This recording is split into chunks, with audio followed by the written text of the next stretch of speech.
The BS Report is presented by Subway. Football season is over. Foot-long season is just beginning. For a limited time, get any piled high regular footlong for just $5. Any footlong, just $5. Hurry in, Subway. Eat fresh. Eat fresh. The BS Report is a free-flowing conversation that occasionally touches on mature subjects. First of all, This is the BS Report with Bill Simmons. it might be cool, I don't know. And if it's not, I don't The care. BS Report with Bill Simmons. Bill Simmons works for ESPN. He's also named the sports guy, and he writes a comical sports column. He must be a popular dude. The BS Report. It's got a real dirty sound, like a rusty steak knife cutting through a well-aged steak. Now. Here's Bill Simmons. Welcome to the BS Report. Very special guest on the Subway Fresh Take Hotline, our former ESPN.com ombudsman, Anne Schreiber. And we're going to talk about how to pronounce ombudsman and a whole bunch of other things. We had to split this into two parts. The first part you're listening to right now, it's newspapers, and she had extensive experience in the newspaper industry once upon a time. And we're going to talk about that, where it's going, females in newspapers, and all that kind of stuff. That's this podcast. And then part two, we're going to talk about her job as ombudsman at ESPN. And really just thoughts about the direction of ESPN in general. How are you? I'm fine. How are you, Bill? I'm good. Is it ombudsman? How do you say it? We'd have to ask a Swede probably to get it right. It's a Swedish word. I say ombudsman, but I have no Ombudsman. idea if that's right. John Walsh was on the podcast on Friday, and he was saying ombudsman, like he was doing a boods there. Boods. Well, normally I would defer to him, but I don't think he's Swedish. Yeah, he's not. He's very, very, very Irish. Oh, but I'll take this moment to answer a question I never did in the column. Lots of people, thought it was sexist not to say ombudswoman, sort of like chairwoman, and blame that on ESPN. And in fact, it was my choice to be called ombudsman because it's a Swedish word, it's gender neutral, the MAN ending in Swedish doesn't mean man, it just means human being. And Swedes are very proud that word, I think it's the only word other than smorgasbord that has made it from Swedish to English, in a big way. So I didn't want to mess with their word, ombudsman. You may make a run at most intelligent BS Report guest we've ever had by the time this is over. I'll give it a try, or I may completely blow my reputation by the end of the podcast as well. Well, the whole ombudswoman thing. I wanted to get your take before we delved into newspapers, because I really wanted you to talk about newspapers and ESPN and all that stuff. But the whole your take on the whole thing where Barack Obama kind of came under fire last week because he didn't fill out a woman's bracket. Do we go too far with this stuff sometimes? Yes, I think so. Just because he happens to have terrific personal interest in men's college basketball, so that he's informed enough and engaged enough to, fill out a, smart bracket, doesn't mean he has the same interest or has to have the same interest in women's basketball. Right. If he did, he would have filled one out. But, being the fan of one doesn't mean you have to be a fan of the other or feel guilty about it. Well, Christine Brennan in the USA Today was saying that, he has two daughters. How could he do that when, his daughters might grow up to be women's basketball players someday, the responsibility to them to fill out a bracket and all that. You've been in the industry for, really since the 70s, right? You were the New York Times sports editor in the late 70s? Yes. If I got that correctly? So you were one of the first female sports editors ever, I'm guessing. I think at the time they said I was the first to head a department. There had certainly been others who were sports reporters or sports editors or copy editors, but I think I was thought to be the first who was the department head. Okay, so you were entrenched in the sports industry when there was real sexism. Yeah. And now I think I think we're pretty good at this point. Are people looking to pick fights now at this point? Well, to an extent, yeah. Political correctness sometimes strays too far afield. And in this case, my personal opinion is that it did.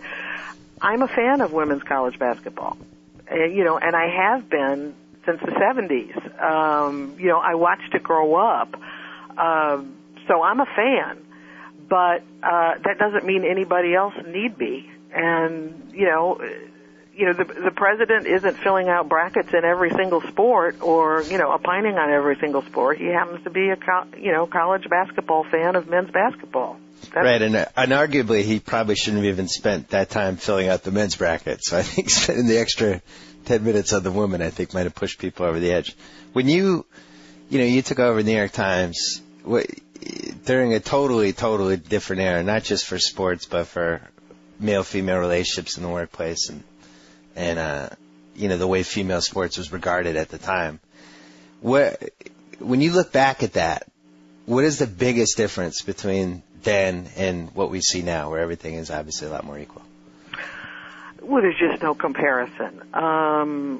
When I was named sports editor of the Times, and that was 1978, it was an international incident. For the first 6 to 8 months of that job, which was hard enough as it was, because we were putting out, 3 editions a day, 2 special sections a week. I was trying to run a department of, 60 people. I was the only woman. I was 33 years old. Most of my staff was, a mean age of about 55. It was a rough enough situation as it was. But at least 4 or 5 hours a day, I was giving interviews because it was considered a professional courtesy that if somebody asked you within if a newspaper or television station asked, it was considered a professional courtesy to go ahead and do it. So you couldn't pick and choose? No. There were film crews traipsing through the sports department from France, from Japan, from Denmark. Every small and large newspaper in the country. And there were headlines. In newspapers around the country, mostly smaller market ones. Favorable headlines or non-favorable? They were, you judge, broad named sports editor of the New York Times. Wow. Gal named sports editor of the New York Times. I had to get my phone number unlisted for the first time because of the number of phone-at-home death threats I received. I had, reams, dozens and dozens of sort of death threats as being part of some kind of pinko communist conspiracy, the naming of a female, sports editor of the New York Times. It's as if I had been named, quarterback of the NFL.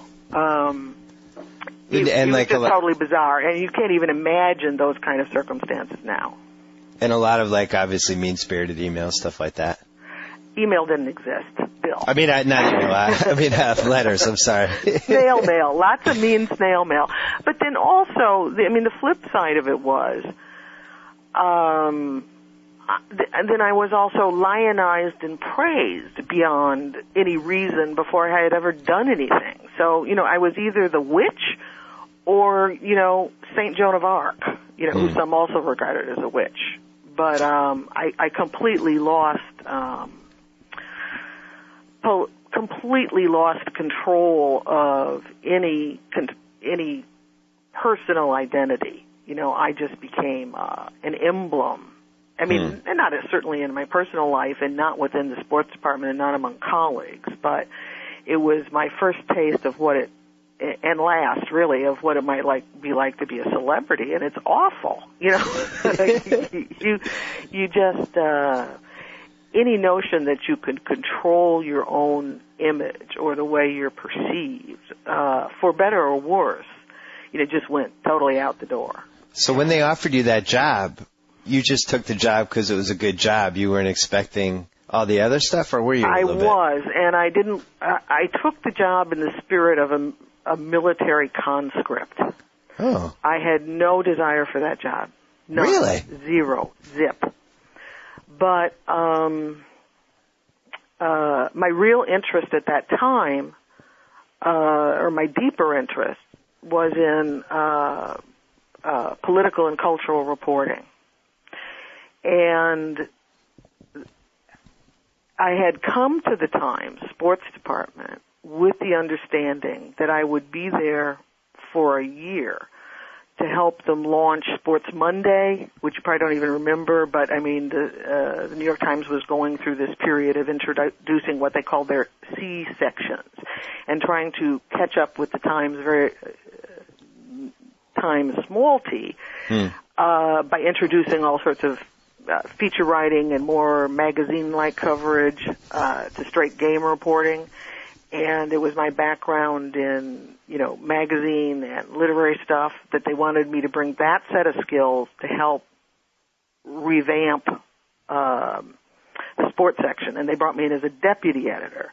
And the understanding was after a year, then I would go to either the foreign desk or the book review or, But within that year, they decided to name me sports editor. And it was really a can't refuse because of the cultural moment. At that point in time, the New York Times had never had a female department head in any section except for what was called the women's page. Wow. There's a women's page? It had just changed from being sort of the women's page to, the home section, the style section. Okay. Gotcha. And there was a wonderful woman, Charlotte Curtis, who for 15 or 20 years had presided over what was initially called the women's page and then, morphed into more lifestyle kind of characterizations. And because the presumption was that you just couldn't have a female boss of predominantly male employees, that they wouldn't sit for it. And that they wouldn't respect her, or that it was like a sexual thing? It's sort of like the Army. It was like, they wouldn't, it just wouldn't work. That male employees couldn't have a female boss. It would be humiliating. They wouldn't give respect. It wouldn't work. And so for the first, it was really they were thrusting my head like a battering ram through the glass ceiling. Yeah. And it had impact not only for sports departments, but for women in newspapers across the country. And you sort of can't say no. Right. But it were really you a felt sports like fan social service. Pardon? Were you a sports fan, though, or casual or diehard at the time? The whole sports thing, initially, and then again, in this tenure as ombudsman, was really a fluke. I had, I was one of those, I had been doing foreign affairs. I had been writing for the world section of Time magazine, doing foreign affairs, as my first journalism job out of graduate school. In an English department, so that made no sense either. But, there's flukes all along the way. And in 1976, when I was writing foreign affairs, Time magazine in summer of 1976 had the first and I believe last strike in its history. And all of his writers were, out on the picket line surrounding the Time Life building. And it lasted for 3 weeks, and during that period they lost their sports writer, a guy named Phil Taubman, who was later at the New York Times as a terrific, he became Washington bureau chief, and he also spent time in China. But anyway, strike's over. It's about 3 weeks before the Montreal Olympics. They don't have anybody to cover it. Yeah. They don't even have credentials arranged, and they need to just sort of like throw somebody into that fire. And that was you? And that was me. And so I went to the Montreal Olympics by myself with one researcher, never having covered sports before in my life, never having intended to cover sports before in my life, my credential having been a reputation for playing a really good second base on the Time Inc. baseball team. Right. And that was my trial by fire. And I wrote 3 cover stories in 3 weeks on the Montreal Olympics, having had no experience whatsoever. Bruce Jenner, Sugar Ray Leonard, Nadia Comaneci. Yes. I discovered, my way of going about it, I mean, it's amazing I landed on my feet. I mean, I got tremendous help from the people, like Newsweek had about 20 people there. Sports Illustrated had about 20 people there. When they saw that, this, young woman who had never covered sports before in her life was Time Magazine, they one thought it was hilarious. I was the butt of all their jokes. But the 2 Petes, Pete Axhelm and Pete Von Bentry, and lots of wonderful people just sort of helped me out. But also because I only had one set of legs, I didn't have all this help. I saw, the first day I was in Montreal, I happened to go to, the facility where the gymnastics practices were happening, and I saw this Nadia Comaneci, and I'd never covered gymnastics before in my life. I don't believe I'd ever seen gymnastics before in my life, but, she was whizzing around those bars in a way that seemed, insane to me. And I said, well, this has got, just using my eyeballs, everybody else had reams of research about the smart money and this, that, and the other, and I only had my eyeballs for that whole Olympics. So I decided she's got to be the story of the first week of the Olympics. And I called my boss in New York and said, I've got to concentrate because I only got one pair of legs and there's all these venues, and I'm going to, stick with her. And they said, you can't possibly do that. It's too dangerous. You could have an accident. You have to cover the whole thing. And I said, well, sure, okay. But I couldn't. So I went ahead and, I set up interviews, which was not so easy, getting through Cold War Romanian, paranoia. But by the time she made her splash, I already had my interviews, and then the rest of the other 11,000 members of the press corps were all trying to get in at once. See, so that helped you. I always feel like when somebody's like an outsider to a whole experience, that sometimes that's a good thing. It's an advantage. So you're just looking at it like with common sense from an outside perspective. Yes, absolutely. I mean, at least that's the way I function, the way I personally function best, and it's the most enjoyable. Isn't that kind of what happened with you with this ESPN ombudsman? Yes. Ombudsman. Yes, because believe me, in the 25 intervening years between my being in sports journalism and my being ombudsman, I had not been following sports closely. Yeah. I had experienced a severe overdose during the period of my being sports editor of the New York Times. Right. It was totally out of the blue when John Walsh called me, and I was really I really came to ESPN as a virgin. Right. So when you were running the Times in the late 70s, that was the big issue back then was should females be allowed in the locker room? Yes.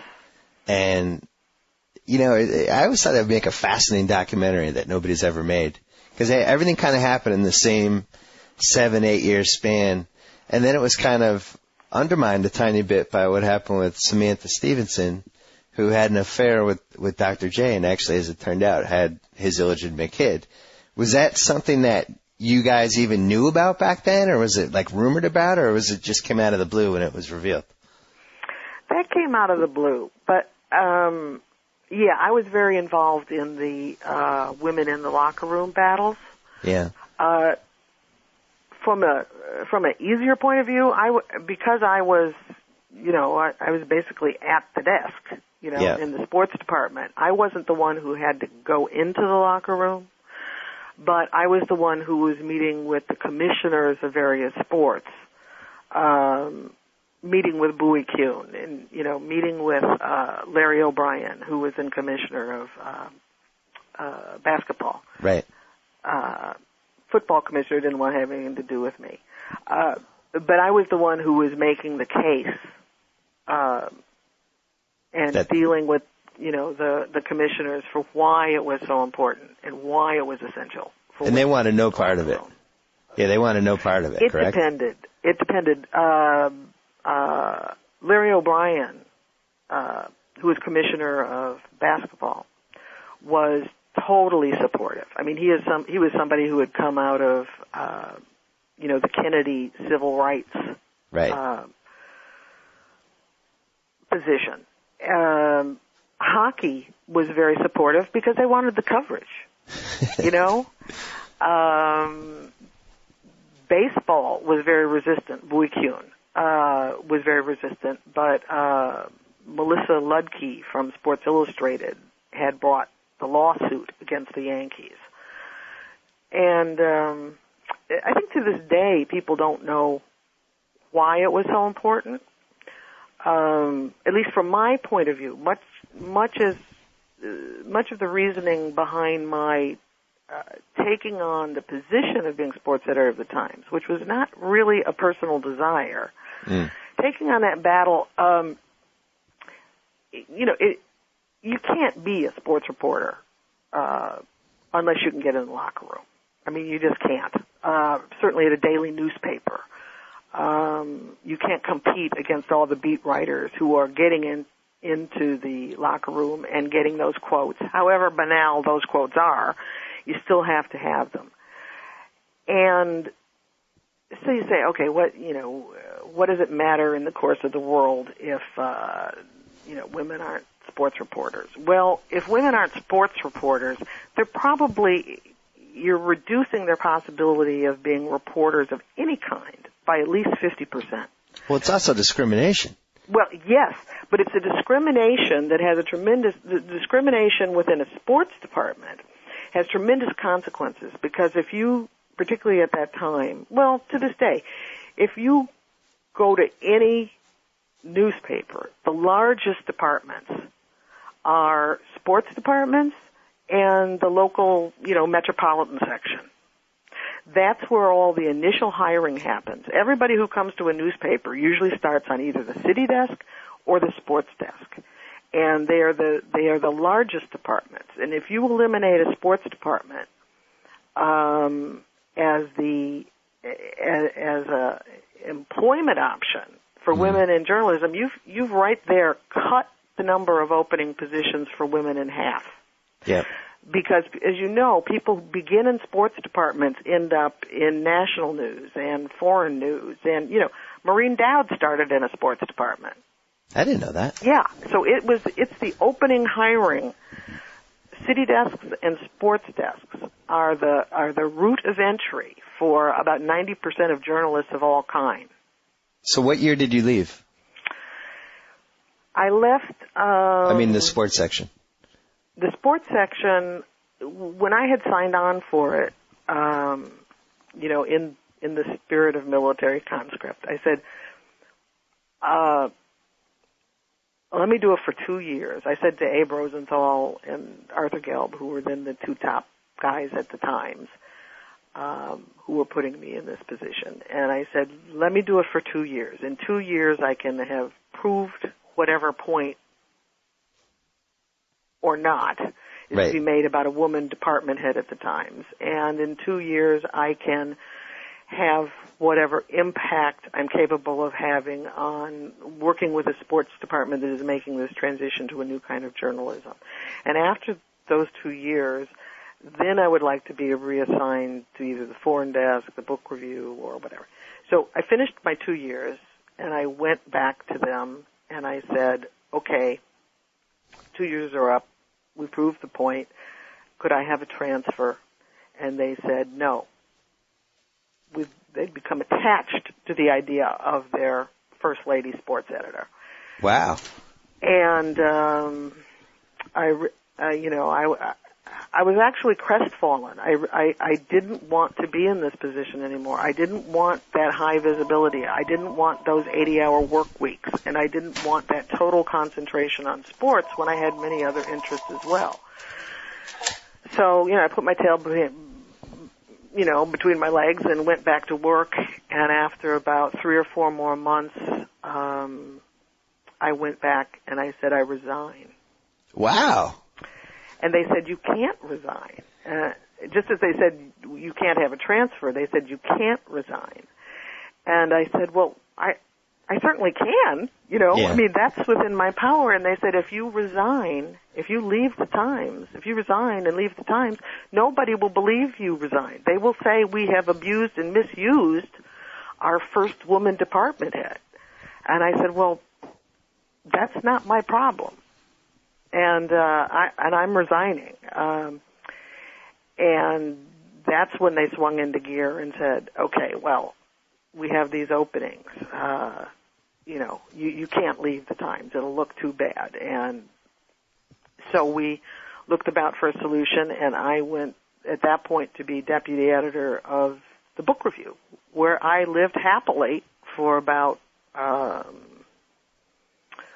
was there for about 4 years, and I loved it. But at the end of 4 years, I thought, this is the best job I'm ever going to have. This sounds like a Meryl Streep movie. Well, and but I wanted this is a great job. This is the best job I'm ever going to have. I've had a great run here, but I'm tired of being within large institutions. I just want to work on my own. And that's what you did. And that's what I did. So what do you think about what's happened in newspapers? And do you see any chance that, other than maybe the Times and the Wall Street Journal and that's about it, do you see any chance that they're going to be saved and make money? Oh, I mean, it breaks my heart. And,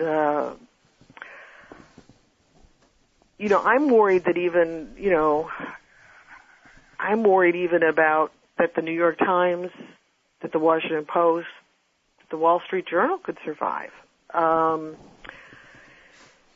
And I couldn't see those three going. I almost feel like the president would have to step in and come up with some sort of rule that they, you know, like what people have been talking about how charitable contributions or it becomes a nonprofit organization or something. It's hard to fathom that those three newspapers could go under. Well, it's hard, but the amount of the financial difficulties that they're and hurdles that they're facing, and the staff cutbacks that they're all having to do. I mean, so even if they survive, are they going to survive as anything as powerful as we have known them to be? Well, I worry about journalistically. You know, there's not really this. Not really. I mean, there isn't the same libel and slander laws on the internet as there are with newspapers and the printed word. And if newspapers shift to the internet, what does that mean for journalistic accountability? Well, I'm worried that they'd be able to make the shift. I mean, I think if you know, if the New York Times or the Washington Post, you know, ended up being entirely online operations. Yeah. The same standards would apply because they would apply them to their brand, to their name. You know, it's whether the internet can ever generate sufficient revenue to support the kind of staffing, you know, that a newspaper has, and it's that kind of staffing that you know, provides the reliability of the information. Right. So that's my great concern, and it's not, you know, I particularly worry about foreign news because how expensive it is. So few sources of it. There always have been. I mean, that was one of the things I first learned, you know, when I was being in the world section of Time magazine.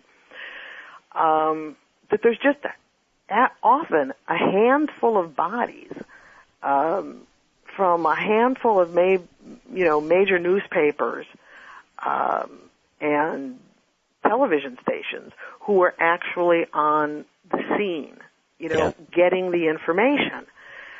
And it's very easy to manipulate. And foreign news is one of the most costly departments to fund. You know, you're paying all those travel expenses, and it's one of the things that newspapers have really cut back on is their staffing of foreign news.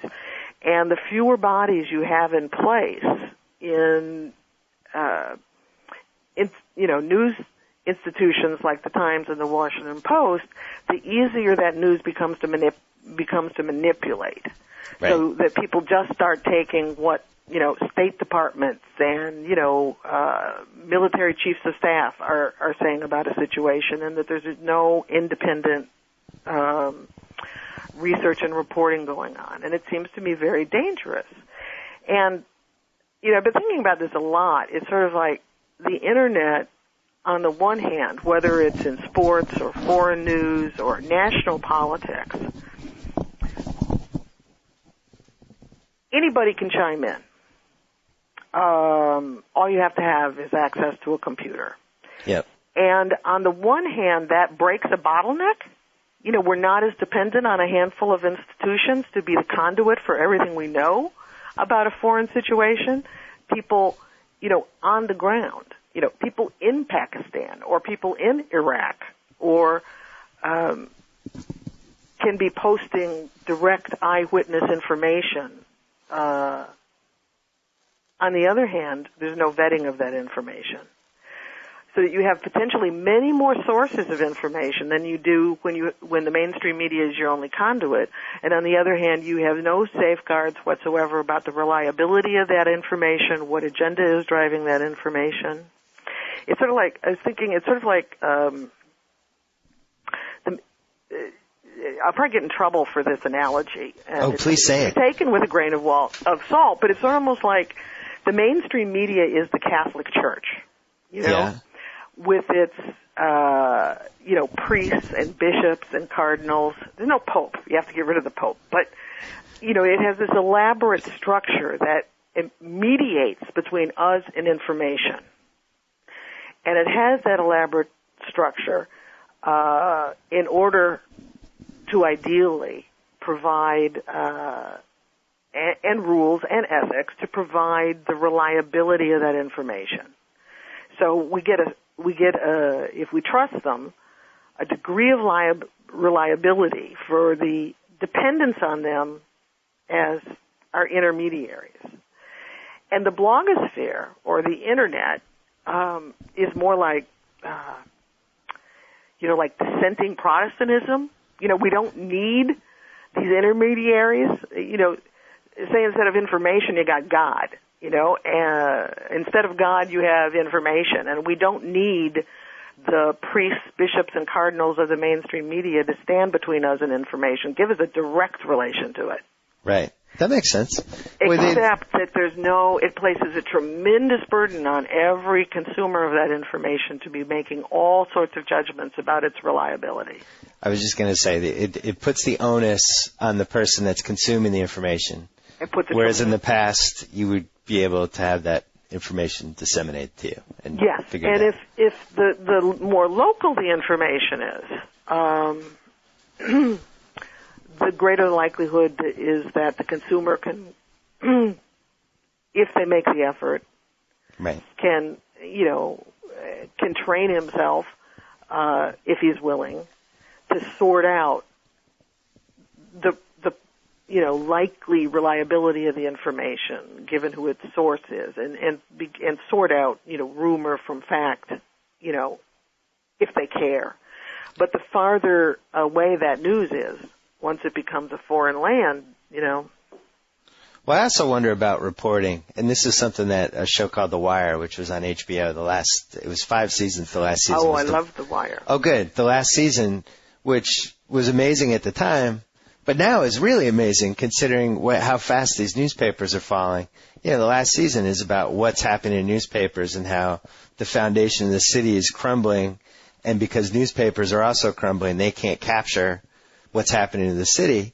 And I think, I was watching On the President's Men 2 weekends ago, and you just watch how Woodward and Bernstein, not only the fact that they attacked that story and just kept pushing at it, but they were also surrounded by really talented people who were telling that, giving them feedback and telling them to ease back or go for it or whatever.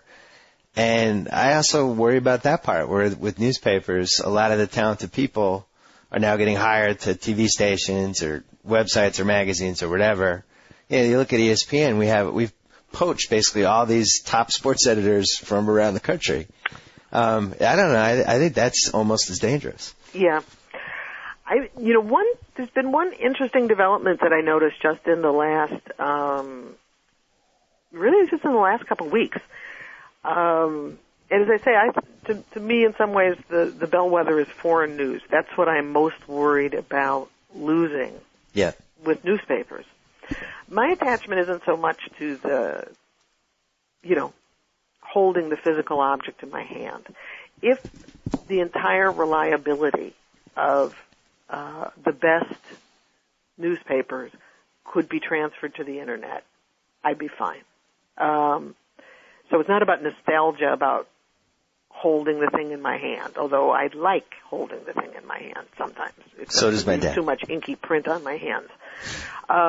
It's more about losing that whole structure of reliability, which takes a huge staff that the Internet has not shown itself capable of paying for yet. But, there's this new outfit really just launched or that I'm just hearing about. There's something called globalpost.com. And it's providing international news. And it is being staffed from the start by people who come out of the Washington Post, the New York Times, universities, award-winning reporters, people who have studied at the, Nieman Foundation, for journalism at Harvard. And it seems to be a recognition that somebody has to start creating Internet-based institutions as reliable as those we, have depended on in the mainstream media. Not coincidentally, I noticed just this week, the New York Times has started a new online edition called New York Times Global. And you can toggle between the regular NewYorkTimes.com and the NewYorkTimesGlobal.com, in which they're putting together their, the International Herald, which has operated in Paris for decades, with the New York Times to create a whole different edition. It's the first sign of hope to me that there's going to be efforts to create online newspapers. Yeah, that's interesting. That are going to work. But again, I think both of these, like this globalpost.com, it's very unclear. They're going to try to get, what revenue streams from advertising, from subscription. It's not clear that the model is going to work. I just went on the website as you were talking about it. It seems like they have some partners. Globalpost.com? Yeah, globalpost.com, and their partners are World Focus, Pulitzer Center, the Huffington Post, BillO'Reilly.com. That's a little scary. Whoa, that's strange. And Dushwell, which must be, I don't know what that is, some sort of bank or something. But, yeah, so maybe they just keep partnering up with different people and getting money from different sources. The other thing that may start happening is, really serious partnerships between newspapers and cable television stations. Right. News stations. Because to a great extent, cable news and the blogosphere is still very dependent upon newspapers and their reporting to provide the information on which the whole mountain of opinionation that dominates cable and internet depends. Where do you see the blogosphere fitting into this whole thing? Because it seems to me that if I'm a young writer, age 22, it would be a much easier path to get read to just become a blogger versus, working at a newspaper, potentially losing my job, grinding away for 10 years, or else trying to become a columnist or whatever. It just seems like, you start any kind of blog, whether it's gossip or sports or politics or whatever, you might get eyeballs right away. Yeah. That's a bad thing, correct? Well, it depends. I don't see the internet or the blogosphere as the enemy. I see it as the new technology of communications, right, that is probably going to, well, it already is. It's superseding, print newspapers and other forms of print. So it's a matter of whether institutions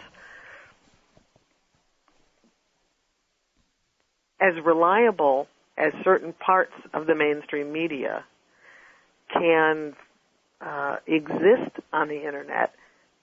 And it's also,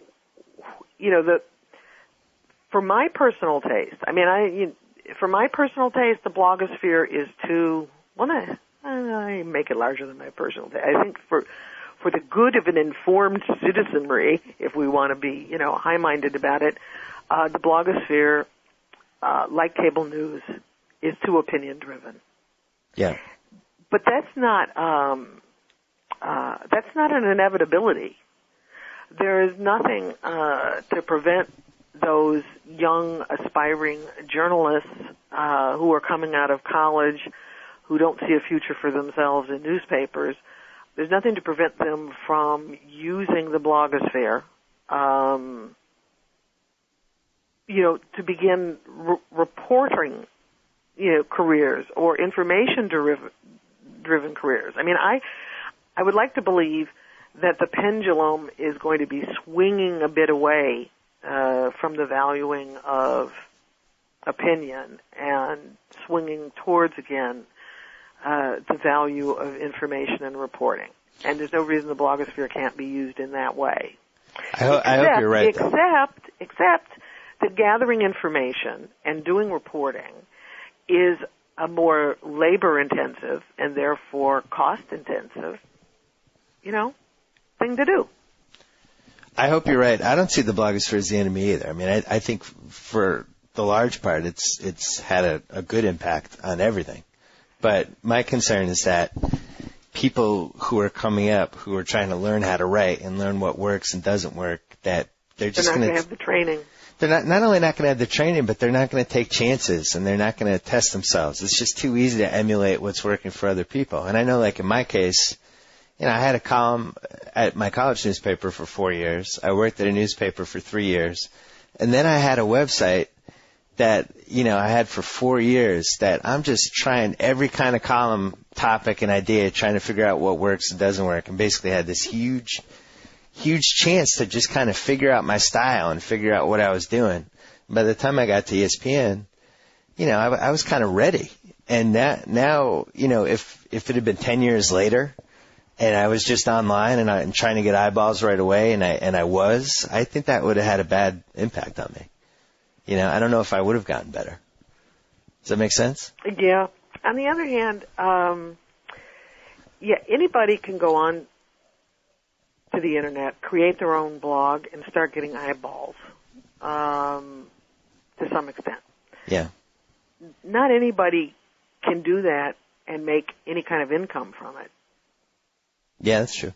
To get any kind of income from being on the internet, you're going to have to offer something special.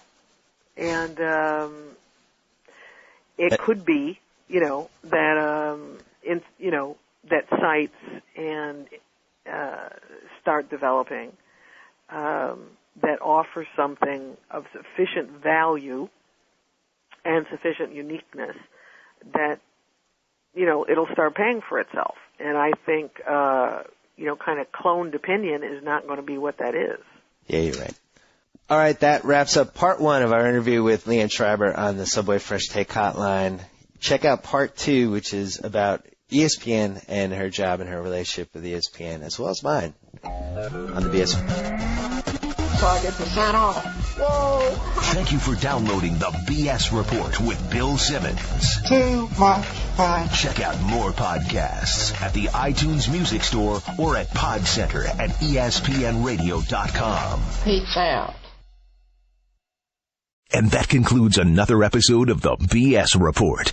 And here's 55 more words that Bill Simmons intended to mention, but unfortunately ran out of time. Now you can get any regular piled high Subway footlong for just $5. The keyword is any. The sweet onion chicken teriyaki, savory chicken and bacon ranch, the meaty taste bud pleasing Italian BMT. All the regular famous Subway footlongs, just $5. Subway, eat fresh. See store for details.